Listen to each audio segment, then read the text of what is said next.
Şişne kızlar. Biz Türkiye'ye tanışıyoruz. Kızlar şişne bergece üstümüzge sekirip.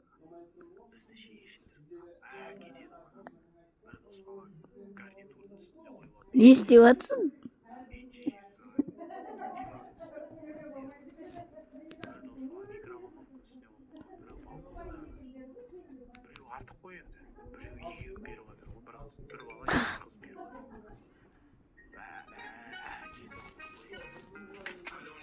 Böyle.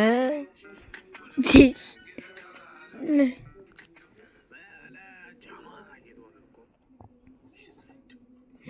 Сағат 5-тік қой бәріміз. Бәсе шешесі. Ойнамасам шешесі солай. Балыстарың істемей ма?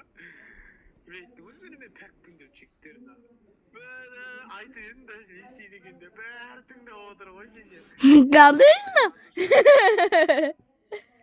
Бәрі тыңдап кетті ғой шешең. Сквишматия пәксің ғой сен дейді. Конечно пәкпін ғой жандерім. Бля қызықсыңдар ма? Әшейін сендерге әкеткен. Психопатия. Бәсе ондай болу мүмкін емес қой. Ачы? Мен ойлаймын бар ғой. Алдында біреу жазып жіберіпті мына. Братан, история қашан айтасың? Решкілегім келіп жүр дейді. Сөйтпен бүйтіп жазып жібердім, сосын жауап бердім. Неге деді мына? Сенің историяларыңа қарап, плюсын сен историяңа қарап, решкілеп жүрмін деген десіп. Бәлә, мен айтамын, шешесі сен бля басқа